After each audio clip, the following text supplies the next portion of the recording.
जय जोहार, नमस्कार। छत्तीसगढ़िया न्यूज़ देख रहे हैं आप। छत्तीसगढ़ की तमाम बड़ी खबरों को विस्तार से बताएंगे, जो लोगों की जिंदगी से जुड़ी हुई बहुत ही महत्वपूर्ण खबर है। इससे पहले आप छत्तीसगढ़ से हैं और छत्तीसगढ़ समाचार ठीक इसी प्रकार रोजाना देखना चाहते हैं तो नीचे लाल कलर के सब्सक्राइब बटन को दबा करके चैनल को सब्सक्राइब कर लेना है। कोरोना काल के दौरान अपने खोए हुए माता पिता वाले बच्चों के लिए रायगढ़ प्रशासन ने एक अनूठी पहल की है। इसके तहत जिला प्रशासन अनाथ हुए बच्चों को गोद लेगा और 17 अनाथ बच्चों को 1 लाख रुपए की सहायता राशि जिला प्रशासन की ओर से दी जा रही है। बीते दिनों कलेक्टर भीम सिंह ने अनाथ बच्चों से मुलाकात की और उनका हौसला बढ़ाया। वहीं स्कूलों में पढ़ाई के दौरान आ रहे बाधा को कलेक्टर ने पूछने की कोशिश की। साथ ही स्वामी आत्मानंद इंग्लिश मीडियम स्कूलों में तथा सभी स्कूलों में बेहतर शिक्षा के निर्देश दिए। वहीं कलेक्टर के मुताबिक शासन प्रशासन के अधिकारी अनाथ बच्चों को गोद लेंगे और उनके पढ़ाई तथा अन्य खर्चों का वहन करेंगे। वहीं 10,000 रुपए की आर्थिक सहायता भी दी जाएगी। कलेक्टर भीम सिंह ने भी एक बच्चे को गोद लिया है और जिला प्रशासन की इस पहल को देख करके बच्चों के रिश्तेदार भी बेहद खुश हैं। छत्तीसगढ़ में रेडी टू ईट एजेंसी के बदलाव में विधानसभा भवन में हंगामा हो गया। मंत्रियों के जवाब से असंतुष्ट विधायक नारेबाजी करते हुए गर्भगृह में पहुंच गए। इसकी वजह से भाजपा के सभी विधायकों को निलंबित कर दिया गया। छत्तीसगढ़ में करीब 1,600 महिला स्व सहायता समूहों के द्वारा रेडी टू ईट बनाने का काम किया जा रहा था और इस काम में करीब 16,000 परिवार शामिल रहे। आपको बता दें कि 1 अप्रैल से महिला स्व सहायता समूहों से रेडी टू ईट बनाने का काम लेकर के लघु विपणन संघ को सौंपा जाएगा। इसी बात पर विपक्षी पार्टी ने सरकार को घेरा और कहा कि करीब 16,000 महिला परिवार के सदस्य बेरोजगार हो जाएंगे। और प्रश्नकाल के दौरान डॉक्टर रमन सिंह ने बोध घाट परियोजना सिंचाई परियोजना के लिए सवाल उठाते हुए कहा कि राज्य सरकार परियोजना में धीमा रवैया अपना रही है। मुख्यमंत्री ने 3 साल में पूरा करने के लिए इस परियोजना को मंजूरी दी थी, लेकिन अब तक इसे पूरा नहीं किया गया है। डॉक्टर सिंह ने इस विषय पर महत्वपूर्ण चर्चा कराने की बात कही। विधानसभा अध्यक्ष चरणदास महंत ने कहा कि इस परियोजना और इस सवाल के ऊपर विधानसभा सत्र के अंतिम दिनों पर आधा घंटा चर्चा इस मुद्दे पर किया जाएगा। प्रदेश का पंजीयन कार्यालय इन दिनों अवकाश के दिनों पर भी खुले रहेगा। इस संबंध में कलेक्टर ने महानिरीक्षक पंजीयन को आदेश जारी किया है। उन्होंने कहा है कि चालू वित्तीय वर्ष पूरा होने के लिए कुछ ही दिन बचे हुए हैं। इसके चलते इस महीने में आने वाले दिन शनिवार और रविवार के अलावा बाकी दिनों में भी राजस्व कार्यालय खुले रहेंगे। 28 मार्च को भक्त माता कर्मा जयंती के बावजूद पंजीयन दिनों में कामकाज सामान्य दिनों जैसे होंगे। राजस्व घाटा और राजस्व कलेक्शन को पूरा करने के लिए ये काम किया जा रहा है।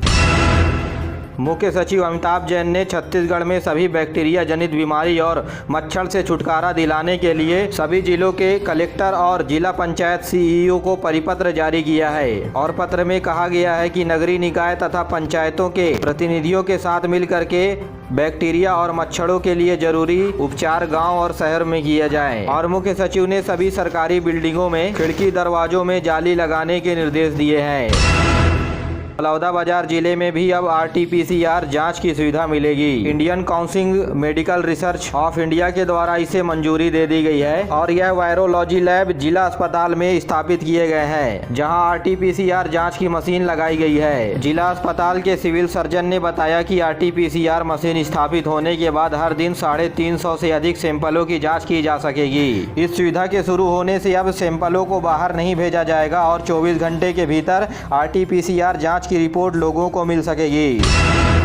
बीजापुर जिले में सुरक्षा बलों के साथ हुए मुठभेड़ में 3 लाख रुपए का इनामी नक्सली मारा गया है। वहीं मुठभेड़ में नक्सलियों के द्वारा IED बम लगाकर किए गए ब्लास्ट में एक जवान घायल हो गया है, जिसे जिला अस्पताल में भर्ती करा दिया गया है। राष्ट्रीय विधिक प्राधिकरण के द्वारा छत्तीसगढ़ समेत 12 मार्च को राष्ट्रीय लोक अदालत का आयोजन किया जाएगा। आज लोक अदालत में मुख्य रूप से चेक बाउंस विधि, आबकारी नियम, सिविल विधि, जल कर, भूमि कर समेत अन्य मामलों का निराकरण किया जाएगा।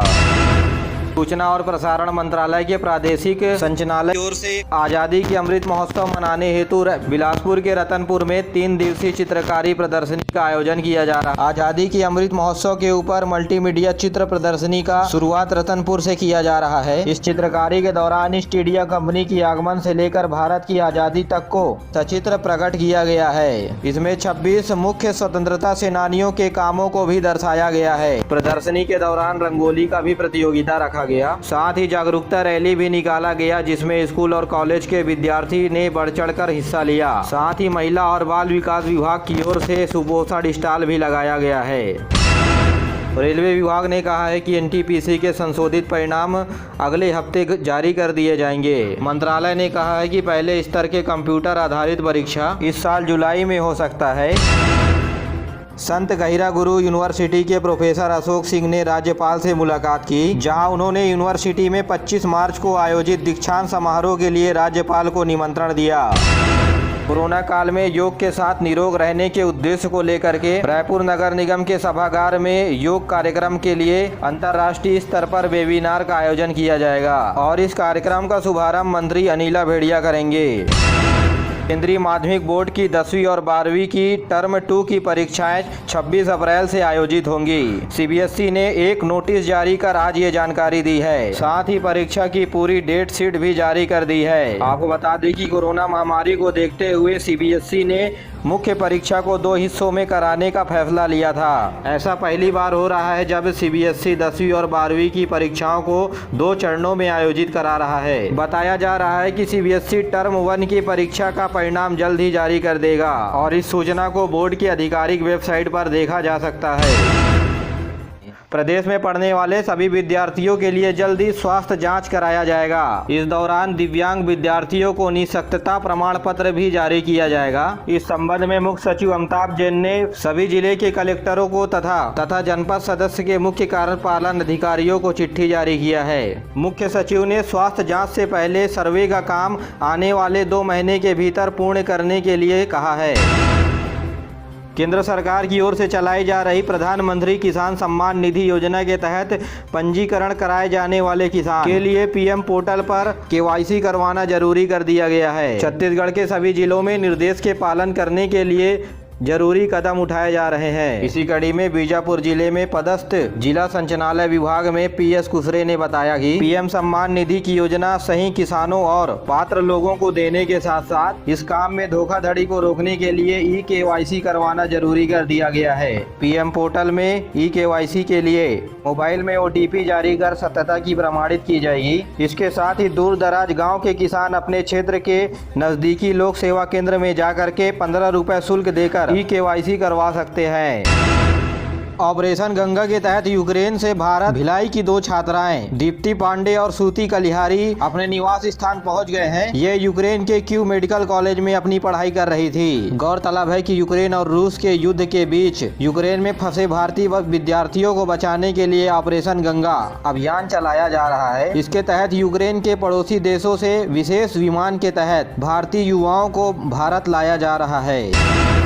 नीति आयोग की ओर से छत्तीसगढ़ में जनजातीय क्षेत्रों में किए जा रहे कार्यों की प्रशंसा की जा रही है। इसमें नीति आयोग ने स्व सहायता समूह के महिलाओं के द्वारा किए गए कामों को ट्वीट करके प्रशंसा की है। नीति आयोग ने अपने ट्वीट के संदेशों में कहा कि आकांक्षी जिला नारायणपुर दंतेवाड़ा में चलाए जा रहे मां दंतेश्वरी स्व सहायता समूह के महिलाओं ने अभी तक प्रसंस्करण के माध्यम से 4 लाख रुपए की कमाई कर चुकी है। महिला समूह शासन की योजनाओं का फायदा लेकर के रागी के उत्पादन को लेकर के 15 से 20,000 रुपए प्रति महीने की कमाई कर रहे हैं। केंद्रीय गृह मंत्रालय की ओर से छत्तीसगढ़ में संचालित पुलिस प्रशासनिक प्रशिक्षण संस्थान चंद्रखुरी और पुलिस प्रशिक्षण केंद्र राजनांदगांव में यूनियन होम मिनिस्टर ट्रॉफी से सम्मानित किया गया है और एक पुलिस थाना समेत पुलिस विभाग के अन्य अधिकारियों तथा कर्मचारियों को ट्रॉफी और मेडल दिए गए। यह ट्रॉफी पुलिस संस्थाओं को कई सालों के दौरान किए जा रहे अच्छे कामों और उनकी तत्परता के कारण यह ट्रॉफी दिया गया है। गृह मंत्री ताम्रध्वज साहू और मुख्यमंत्री भूपेश बघेल ने इसके लिए सभी पुरस्कार प्राप्त अधिकारियों और कर्मचारियों को बधाई दिए हैं।